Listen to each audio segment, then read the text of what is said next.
एक छोटा सा गीता कि देखिए दुनिया में सब कुछ मिल जाइए भैया, लेकिन माई बाबू बड़ा भाग से मिले नहीं। बात सही बा।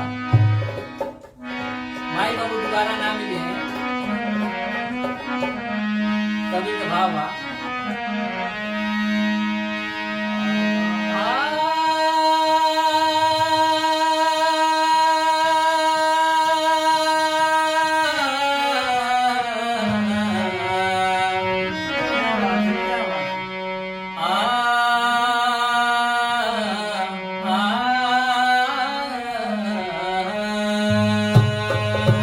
जय हो जय हो। कि माई मक्का माई मदीना, वाह वाह।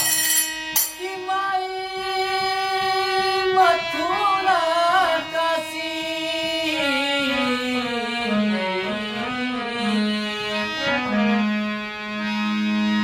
आजे माई के करी न पूजा, धर्म करम सब नासी। क्या बात क्या बात। हर कर जा माई के नाम, हर चुकवले भगवान हो। कि महिमा महान माई के। क्या बात है, बहुत सुंदर। देखिए भैया, ये धरती को हर कुछ मिल रही है भैया, लेकिन माई बाबू का बना मिली है। कभी तो बड़ी सुंदर लेखनी बा। आप लोग के समझ हमारी बड़े भैया भोजपुरी के बहुत अच्छे गीतकार कृष्ण बक्सरी जी, शत्रुघ्न सनेही जी, मुकेश भैया और हमारे बड़े भाई रविशंकर भैया जान की समझ कर रहे हैं। हर बारी बारी मिल जाई और धन दौलतिया दोबारा न मिली। वाह भाई वाह। जय जिया। भैया ये दुनिया में सब कुछ मिल जाए, धन दौलत शादी संगाती दुनिया जहां, लेकिन माई बाबू दोबारा ना मिली है भैया। क्या बात है, बहुत सुंदर। हर बारी बारी मिल जाई और धन दौलतिया दोबारा न मिली, वो दोबारा न मिली। माई बाबू के सुरतिया, माई बाबू की सुरतिया निवारा बारी बारी मिल जाई, बारी बारी मिल जाई, धन दौलतिया दोबारा न मिली। बारी बारी मिल जाई, धन दौलतिया दोबारा न मिली। माई बाबू के सुरतिया दोबारा न मिली, माई बाबू के सुरतिया दोबारा न मिली।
माई बाबू के अनागर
हमने के कहीं बेला के जरूरत नहीं के सिर्फ माई बाबू के सेवा करी, माई बाबू के पूजी, वे ईश्वर, वे अल्लाह, वे गॉड, वे सब कुछ माई भाई बेबी हो बाबू हमें देवाता, माई भाई हो बाबू हमें देवाता, इतनो तू भेज दे बहुत सारा के देवाता,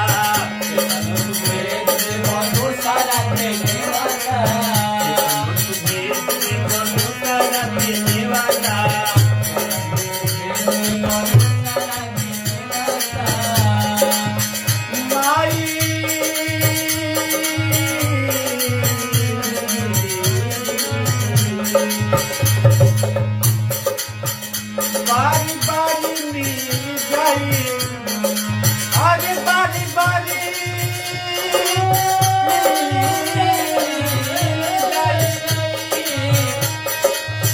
बेज बेज मिल गई है हमरो में हररुआ के भैया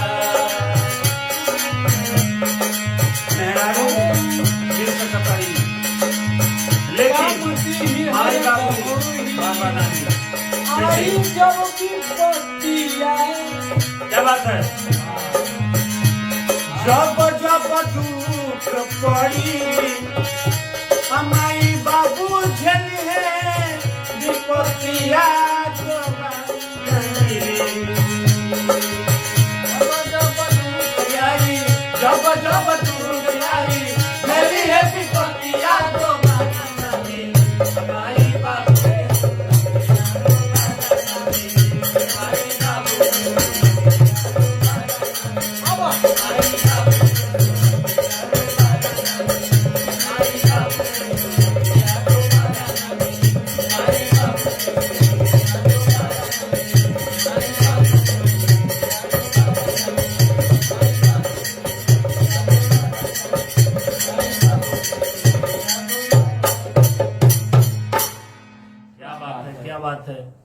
यह गीत बहुत ही मार्मिकता को दर्शाता है, आप लोग सुने होंगे। तो इस गीत को आप लोग ढेर सारा प्यार दुलार दीजिए और आने वाले समय में इसको